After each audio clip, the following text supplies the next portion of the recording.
Good morning बच्चों। हम लोग आज से वन शॉर्ट सीरीज स्टार्ट करने जा रहे हैं मैथ्स का। तो आप लोग का मैथ्स का 10 बोर्ड का एग्जाम है, तो आज हम लोग अब वन शॉर्ट सीरीज स्टार्ट करेंगे। इससे पहले आप लोग मेरे चैनल पर नए हैं तो मेरे चैनल को प्लीज सब्सक्राइब कर दीजिए और लाइक कर दीजिए और शेयर कर दीजिए, जिससे और भी बच्चों तक ये पहुंचे और सभी को पढ़ने में हेल्प हो। चलिए हम लोग वीडियो शुरू करते हैं। सबसे पहले देखिए रियल नंबर्स। रियल नंबर्स क्या होते हैं? रियल नंबर्स जितने भी नंबर्स होते हैं वो सारे रियल नंबर्स होते हैं, जैसे कि natural numbers 1 to infinity, natural numbers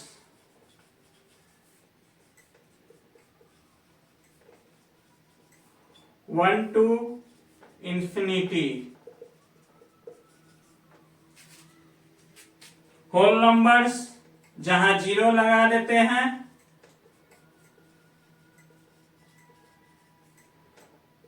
zero to infinity. और इसी तरह हम लोग उसके बाद रेशनल नंबर्स जो पी वाई क्यू के फॉर्म में होते हैं, देन इंटीजर्स जिसमें पॉजिटिव नंबर और नेगेटिव नंबर आते हैं, ये भी रियल नंबर में आते हैं। देन हम लोग बात करते हैं रैशनल नंबर्स की, जिसे हम लोग फ्रैक्शन में भी लिख सकते हैं पी वाई क्यू के फॉर्म में। और अगर हम बात करें इररेशनल नंबर्स की तो वो भी रियल नंबर्स है। तो जितने भी नंबर्स हैं इस दुनिया में सब हमारे रियल नंबर्स हैं, ठीक है। जितने भी नंबर्स हैं सारे रियल नंबर्स हैं, ठीक है। तो इसे यहां इंटीजर्स,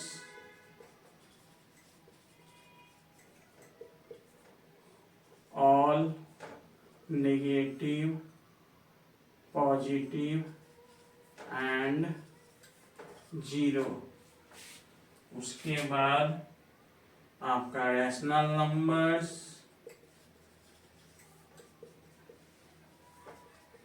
रैशनल नंबर्स किसे कहते हैं? जिसे पी वाई क्यू के फॉर्म में लिख सके, जहां P Q R integers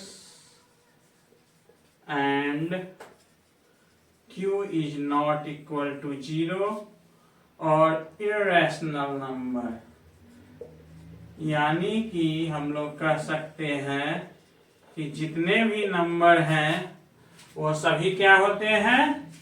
real number, real numbers, ठीक है। तो चलो अब एक एक करके हम लोग आगे स्टार्ट करते हैं। क्या होता है आप लोग इसको नोट डाउन करना है तो कर लीजिए। चलिए अब हम लोग पहला स्टार्ट करते हैं। पहला टॉपिक क्या है? Fundamental theorem of arithmetic. Theorem of arithmetic. हम लोग क्या देखते हैं? Fundamental theorem of arithmetic. Arithmetic का क्या होता है? Fundamental theorem. पहले आप लोग ऐसा कीजिए, इसका डेफिनेशन लिख लीजिए क्या है थ्योरम, उसके बाद फिर हम लोग आगे इसको समझेंगे। क्या है? Every composite number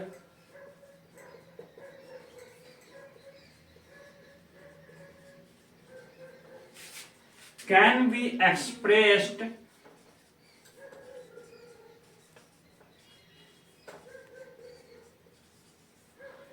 expressed or factorized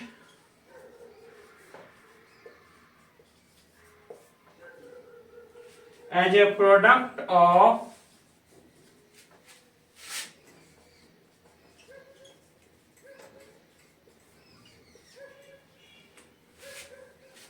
primes and this factorization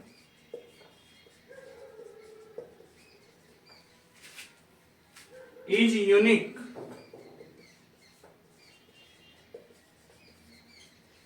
apart from the order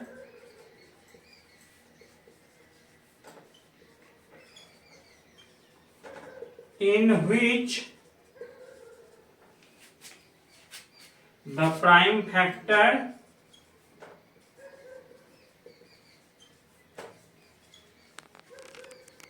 occurs। क्या है बच्चों यहाँ, क्या है आपका fundamental theorem of arithmetic? Every composite number. पहले आप लोग जान लीजिए कंपोजिट नंबर किसे कहते हैं। तो हम लोग सबसे पहले लोग इस थ्योरम को ब्रेक डाउन करके पढ़ लेते हैं। हम लोग दो टाइप के नंबर्स पढ़े हैं। हम लोग अभी दो टाइप के नंबर्स पढ़े हैं बच्चों। पहला prime number and second composite number.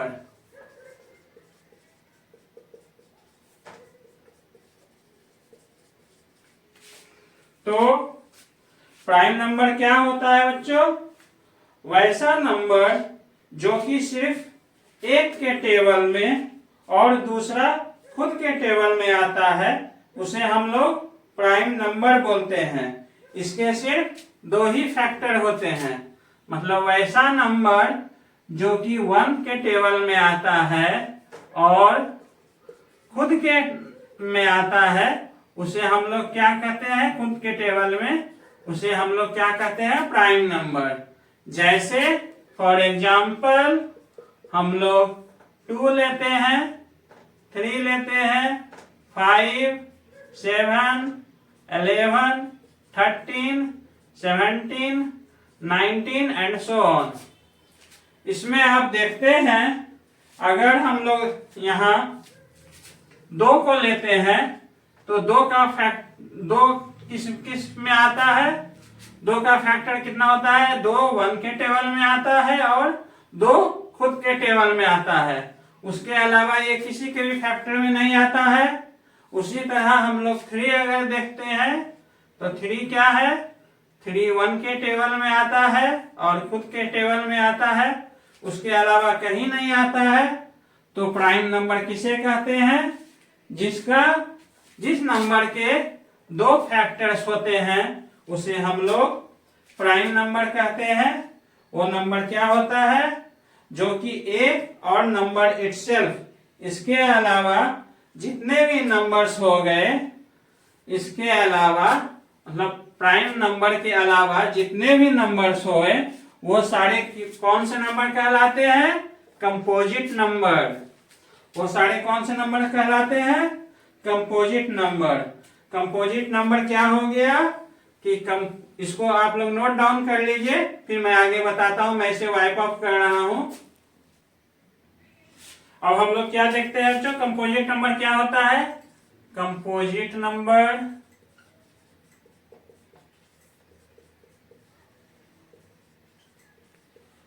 वैसे नंबर जिसका 2 से ज्यादा फैक्टर्स होते हैं उसे हम लोग क्या कहते हैं? कंपोजिट। 2 से ज्यादा फैक्टर्स, 2 से ज्यादा फैक्टर्स होते हैं उसे हम लोग क्या कहेंगे? Composite number. जैसे अगर हम देखें, अगर हम लिखें 4, तो 4 का फैक्टर्स क्या क्या हो जाएगा बच्चों? 4 का फैक्टर एक तो ये 1 से खुद से 1 से होगा, 1 के टेबल में आएगा। दूसरा ये नंबर अपने खुद के टेबल में आएगा 4, और तीसरा ये 2 के टेबल में आएगा। 2 2 या 4 होता है ना बच्चों, वही। तो इसका कितना फैक्टर्स हो गया? 3 फैक्टर्स हो गया। तो ये क्या हो गए? Composite number. उसी तरह हम लोग आगे देखते हैं, एक और नंबर लेते हैं।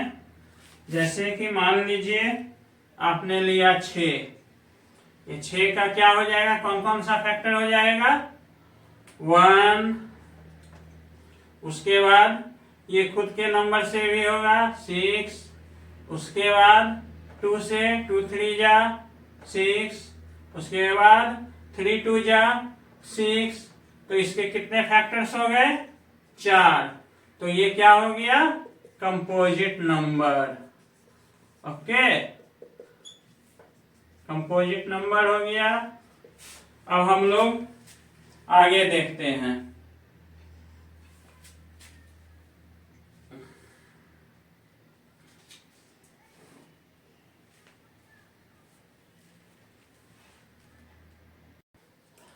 हाँ, तो यहाँ पर क्या हो गया, ये कंपोजिट, दो से ज्यादा फैक्टर्स होता है। जैसे हम लोग ले ले नंबर 4, 4 का क्या कौन कौन होता है, एक 1 से 1 के टेबल में तो 4 आता ही है, 4 के टेबल में भी आता है 4, और 2 के टेबल में भी 4 आता है, 2 इंटू 2 4। तो यहाँ पर कितने फैक्टर हो गए इसके, 4 के, 1 2 3, 3 फैक्टर हो गए। तो ये कंपोजिट नंबर हो गया। उसी तरह से हम लोग नंबर 6 देखते हैं। नंबर 6 में क्या हो गया, 1 6 2 3, इसके कितने फैक्टर हो गए, 4। तो 2 से ज्यादा फैक्टर्स होने पर वो नंबर क्या होता है, कंपोजिट नंबर। तो ये कंपोजिट नंबर हो गया। अब हम लोग अपने थ्योरम में वापस आते हैं, वापस उसे पढ़ते हैं। क्या था, every composite number can be expressed factorisation as a product of primes and this factorisation is unique. Prime means factorisation में, जैसे कि आप लोग यहाँ देख रहे हैं 4 है, 4 को हम लोग कैसे लिख सकते हैं, 1 2 2, 2 2 जा 4। जैसे आप यहाँ 4 लिखे हैं तो आप 2 से ये करते हैं तो 2 2 जा 4, फिर यहाँ 2 यहाँ 1। तो इसका प्राइम फैक्टराइजेशन क्या हो गया, 1 2 2, 1 2 2 हो गया। तो यहाँ जो हम उन लोग को नंबर मिल रहे हैं वो क्या हो गए, प्राइम फैक्टर हो गए। एक बात आप लोग ध्यान रखिएगा, 1 जो होता है वो एक्सेप्शन होता है। 1 जो होता है ये एक्सेप्शन होता है।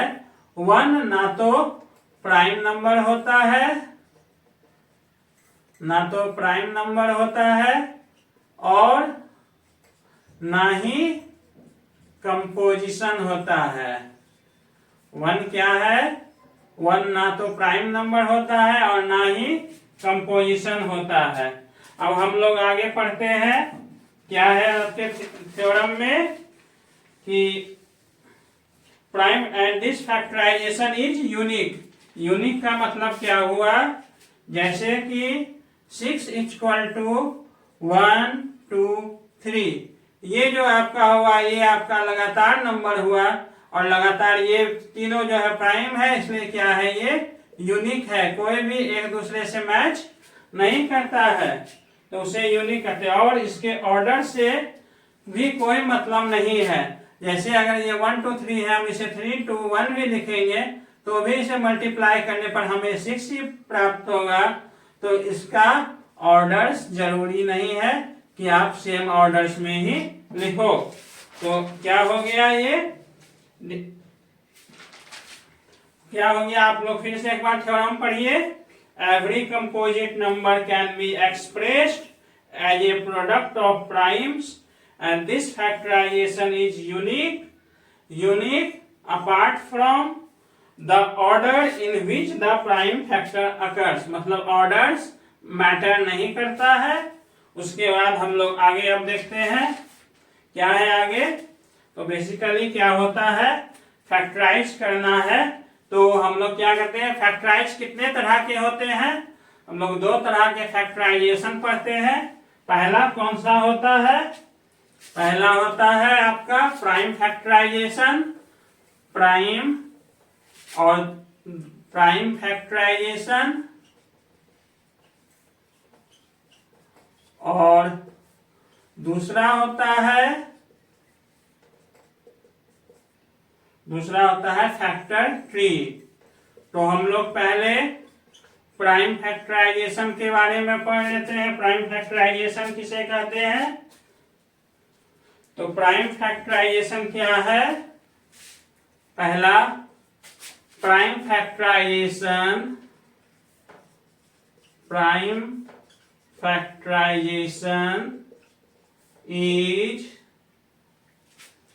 is a way of expressing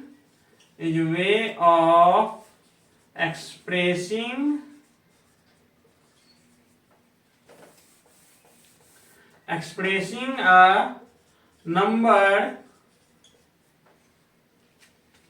as a product of its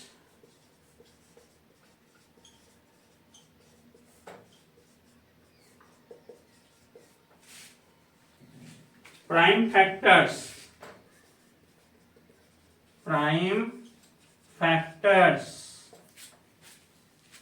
A prime number is a number. A prime number is a number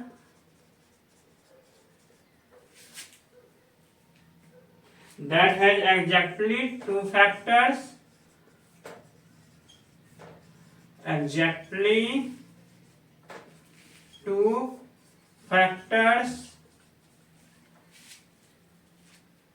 and the number itself, and the number itself.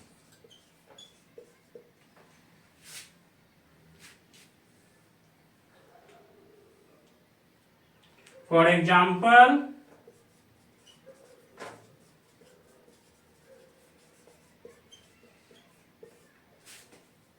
the prime factorization of 15, the prime factorization of 15 is equal to 3 into 5, where all the factors 3 and 5 are prime numbers,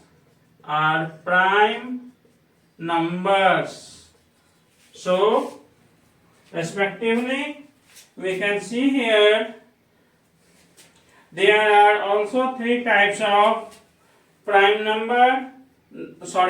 factorization, and these are, listen guys, SCF. SCF means highest common factor. Thereafter, LCM, lowest common multiples, and third one is the formula that is used to calculate the number, that is SCF of a number AB multiply LCM of a number AB is the product of that number, that is A and B. हम लोग इसको details में पढ़ते हैं, आप लोग इसे note down कर लीजिए। उसके बाद हम लोग हाईएस्ट कॉमन फैक्टर के बारे में पढ़ते हैं। आप लोग इसे नोट डाउन कर लेते हैं, तो मैं इसे रब करता हूं। यहाँ पर क्या है, हम लोग सबसे पहला क्या पढ़ेंगे, SCF. SCF means highest common factor, the product of the smallest power of each common prime factors in the numbers. क्या होगा, product of the smallest power of each common prime factors in the number. Suppose एक example ले ले, number 12 is equal to 2 into 2 into 3, and another number is 15. 15 का prime factorisation क्या होगा, 3 और 5। तो यहाँ पर क्या है बच्चों, दोनों में कॉमन फैक्टर क्या लिखा है, हाईएस्ट कॉमन फैक्टर। दोनों में जो सबसे बड़ा है वो कॉमन, दोनों में से कौन सा नंबर कॉमन है, तो 12 में यहाँ 3 कॉमन है, 15 में यहाँ 3 कॉमन है, तो इसका क्या हो जाएगा, SCF, इसका SCF हो जाएगा 3। उसी हिसाब से अब हम लोग सेकेंड देखते हैं, LCM। मैं इसे रब कर रहा हूं, उसके बाद हम लोग LCM देखते हैं। अब हम लोग क्या देखते हैं, दूसरा LCM। LCM means lowest common multiples. तो क्या होता है LCM, product of the greatest power of each prime factor involve in the numbers. तो जितने भी प्राइम फैक्टर है उसमें जो सबसे ज्यादा पावर का है उसका हम लोग क्या निकालते हैं, LCM निकाल लेते हैं। तो जैसे दो नंबर ले लेते हैं 6 और 10, इसका हम लोग LCM कैसे निकालेंगे, सबसे पहले लिस्ट नंबर 2 से करेंगे डिवाइड, तो 2 3 जा 6, 2 5 जा 10, दोनों जो है 6 और 10 जो है 2 से कट रहा था, तो इसलिए सबसे पहले हम लोग 2 लिए। अब 3 और 5 तो किसी एक टेबल में नहीं आता है, तो इसमें सबसे छोटा कौन सा है 3, तो 3 से डिवाइड करेंगे तो 3 से 1, ये डिवाइड नहीं हुआ 5 तो ये बच जाएगा। अब हम लोग 5 से करेंगे तो 1, यहाँ 1, तो इसका एलसीएम क्या हो गया बच्चों 2 इंटू एलसीएम हो गया इसका 2 इंटू 3 इंटू 5 इक्वल टू 30। तो 6 और 10 का एलसीएम क्या हो गया 30 हो गया। अब आगे हम लोग तीसरा देखते हैं, जो हम लोग फार्मूला यूज किए थे, हम लोग यहीं पर देख लेते हैं। फार्मूला क्या था, फार्मूला था HCF of AB multiply LCM of AB is the product of a number AB। इस तरह का क्वेश्चन आपके एग्जाम में भी आता है और आप इसे छोड़िएगा नहीं, क्योंकि ये बहुत इजी होता है। जैसे आपको 2 नंबर दिया रहता है, तो 2 नंबर का प्रोडक्ट जो होता है उसके HCF और LCM के प्रोडक्ट के बराबर होता है। आपसे एग्जाम में पूछ देगा, आपको 2 नंबर का प्रोडक्ट दे देगा और उससे पूछा जाएगा कि आप HCF बताइए या LCM बताइए, या HCF दे देगा किसी 2 नंबर का और आपसे पूछा जाएगा कि उसका LCM क्या होगा ये बताइए। तो इसमें हम लोग देख सकते हैं कि मान लीजिए 2 नंबर हम लोग A = 6, B = 10 ही ले लेते हैं। तो HCF A और B का HCF क्या हो गया 6 और 10 का, 6 और 10 का HCF आप निकाल लीजिए 1 इंटू 2 इंटू 3, ये 6 का हो गया आपका, और 10 का कितना हो गया 1 इंटू 2 इंटू 5, ये 10 का हो गया। तो इसमें दोनों में से कॉमन कौन सा है, तो ये 2 कॉमन है, इसमें भी 2 कॉमन है, इसमें भी। तो 6 और 10 का HCF आपका 2 हो गया, और LCM 6 और 10 का अभी हम लोग यहाँ निकाले हैं, क्या है 30 हो गया। तो ये दोनों का जो आपका हो गया, हम लोग यहाँ लिखते हैं HCF 610 मल्टीप्लाई LCM 610, इसका क्या हो गया इक्वल टू प्रोडक्ट क्या है A और B का product equal to A into B। तो क्या हो गया HCF 610 का 2 हो गया, मल्टीप्लाई LCM क्या हो गया 6 और 10 का 30 हो गया। इसे हम लोग मल्टीप्लाई करते हैं तो हमारा A क्या है 6 है और B क्या है 10 है। इसे मल्टीप्लाई करते हैं तो ये 60 इक्वल टू 60। तो ये फॉर्मूला हम लोग का ये प्रूफ होता है। तो यहाँ पर इस तरह का आपसे क्वेश्चन आएगा, कभी आपको HCF नहीं देगा, LCM दे देगा और आपको 2 नंबर दे देगा और आपसे पूछा जाएगा कि इस नंबर का HCF क्या होता है। तो आप लोग इसी फॉर्मूला का यूज करके उसे बनाएंगे। आगे हम लोग दूसरा फैक्टर ट्री देखते हैं। आप लोग उसे देखिए, इसे नोट डाउन कर लीजिए, उसके बाद हम लोग फैक्टर ट्री देखते हैं। फैक्टर ट्री क्या है बच्चों, अब हम लोग देखते हैं फैक्टर ट्री। फैक्टर ट्री क्या है, factor trees are a way of expressing the factors of a number, specifically the prime factorization of a number। मतलब जैसे सपोज एक नंबर है 110, इसे हम लोग इसका प्राइम फैक्टराइजेशन करेंगे, क्या होगा 10 and 11। फिर 10 का प्राइम फैक्टराइजेशन करेंगे तो ये क्या हो जाएगा 2 और ये 5। तो ये सारे क्या हो गए प्राइम फैक्टराइजेशन हो गए। तो ये क्या है आपका एक ट्री, आपका प्राइम फैक्टर का ये एक ट्री हो गया। उसी हिसाब से हम लोग एक और नंबर लेते हैं, जैसे सपोज 60, तो इसका हम लोग ट्री बनाएंगे। इसे क्या लिखेंगे 6 एंड 10, 6 और 10, 6 का प्राइम फैक्टराइजेशन 2 और 3 और 10 का 2 और 5।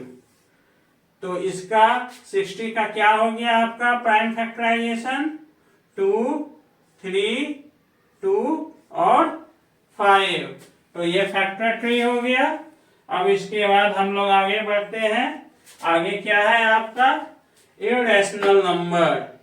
इरेशनल नंबर हम लोग पिछले क्लास में भी पढ़े हैं, आप लोग पहले भी पढ़े हैं। इरेशनल नंबर क्या होता है, आपके बुक में नीचे लिखा है a number that can not be expressed as a ratio such as p/q where p and q are integers and q is not equal to 0 is called an irrational number.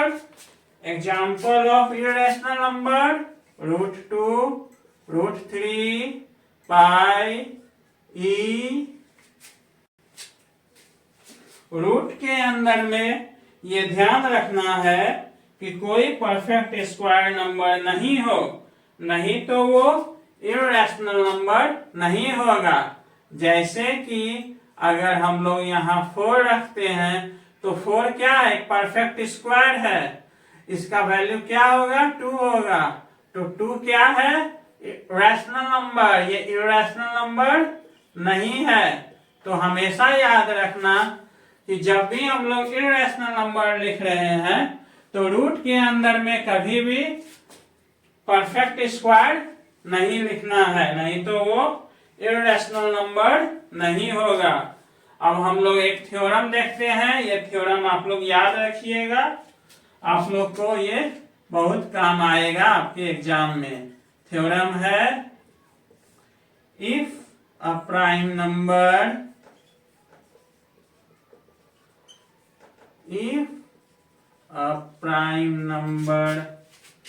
p divides a square, then p divides a also, where a is a positive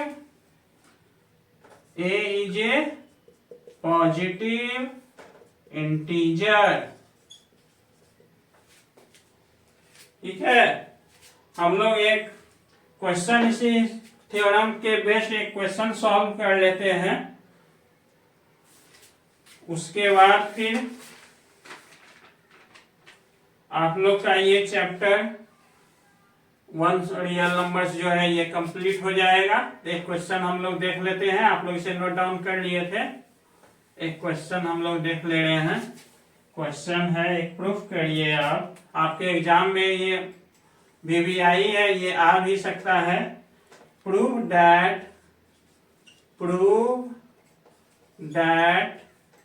√3 is irrational.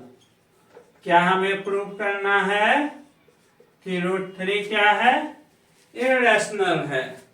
तो हम लोग क्या करेंगे, जब भी हम लोग से पूछा जाए, जब प्रूव करना हो कि √3 इरेशनल, तो हम लोग इसका उल्टा मान लेते हैं। हम लोग मान लेते हैं लेट √3 इज रैशनल।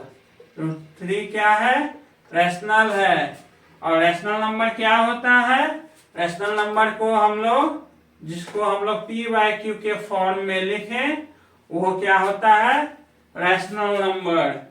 तो √3 क्या किसके बराबर हो गया, p/q के बराबर हो गया। अब हम लोग क्रॉस मल्टीप्लीकेशन करते हैं। √3q = p, यहां लिख दीजिए क्रॉस मल्टीप्लीकेशन। हम लोग क्रॉस मल्टीप्लीकेशन का यूज किए। उसके बाद स्क्वायरिंग बोथ साइड्स, हम लोग दोनों साइड स्क्वायर कर देते हैं, तो √3q whole square equal to p square, √3 का 3 q square equal to p square, so that means 3 is the factor of p square. 3 is the factor of p square. Therefore, 3 divides p square, and this will divide, 3 will also divide p.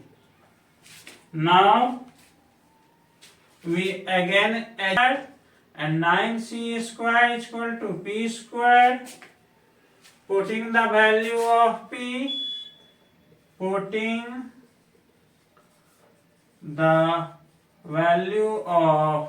square, that is p square is equal to 3q square, therefore 9c square is equal to 3q square, 9c square is equal to 3q square, we cancel here, 3 3 is 9, therefore 3c square is equal to q square.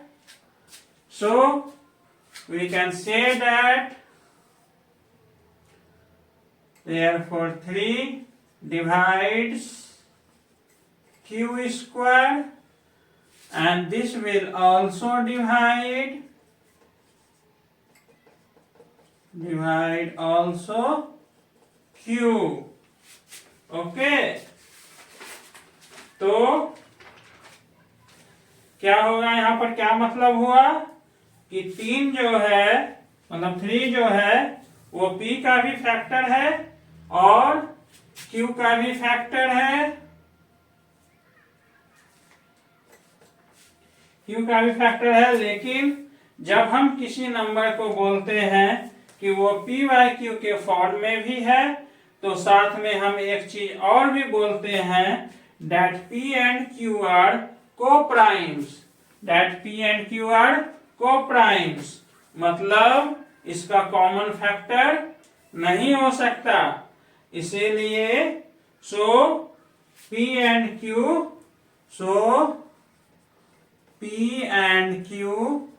are co-prime factors.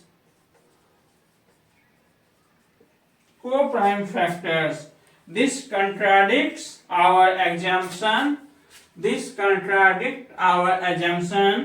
that √3 is rational number are wrong. So we prove here that √3 is irrational number, and with this हमारा chapter number 1 होता है complete. I hope आप लोग को समझ में आ गया होगा। Thank you. आप लोग यहाँ पर एक बार फिर से देख लीजिए क्या है, प्रूव दैट √3 इज इरेशनल। √3 क्या है, हम लोग को प्रूव करना है कि वह इरेशनल है। तो हम लोग जब भी ऐसा पूछा जाए कि इरेशनल प्रूव करना है, तो आप लोग इसके अपोजिट लीजिए। यहाँ पर इसको हम लोग एज्यूम कर लेते हैं कि √3 क्या है, रैशनल नंबर है। और रैशनल नंबर क्या होता है, जो कि p बाय क्यू के फॉर्म में होता है, तो इसीलिए √3 क्या हो गया, p बाय क्यू के इक्वल हुआ। हम लोग यहाँ क्रॉस मल्टीप्लीकेशन कर रहे हैं, तो q इधर आ जाएगा, तो √3q इक्वल टू p। अब हम लोग दोनों को स्क्वायरिंग बोथ द साइड्स कर लेते हैं, तो √3q का whole square equal to p square, और 3q square equal to √3 into √3 क्या होता है, 3 होता है, तो 3q square equal to p square. So that means 3 is the factor of p square, therefore 3 divides p square, and this implies 3 will also divide p। क्योंकि हम लोग अपने थ्योरम में पहले पढ़े थे, आप लोग थ्योरम को देख सकते हैं। थ्योरम में क्या लिखा हुआ था, If a prime number p divides a square, then p divides a also. क्या था कि if a prime number p divides a square, then p divides a also. Okay, तो a also, तो यहां पर क्या हुआ, 3 divides p square, therefore 3 will also divide p. Now we assume 3c is equal to p, where p is constant. Squaring both sides, 3c whole square is equal to p square. Therefore 3c का whole 3 into 3 9c square is equal to p square. Putting the value of p square here, the value of p square is 3q square. We put this value here, 9c square is equal to 3q square. 3 और ये 9 divide होगा, cancel हो जाएगा, तो ये क्या हो जाएगा, 3c square is equal to q square. Therefore 3 divides q square, and according to theorem 3 will also divide q. So p and q are co-prime factors. This contradicts our assumption that root 3 rational number are wrong.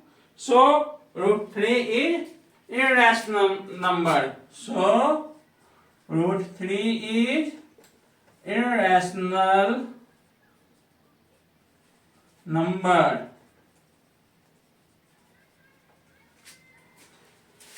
हो गया बच्चों, आप लोग समझ में आ गया।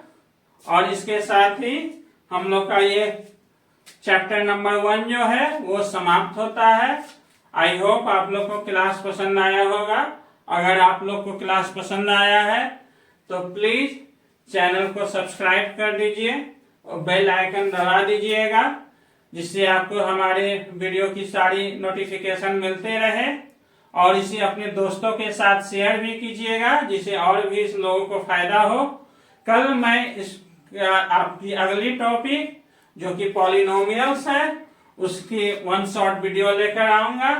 तब तक के लिए have a good day, thank you.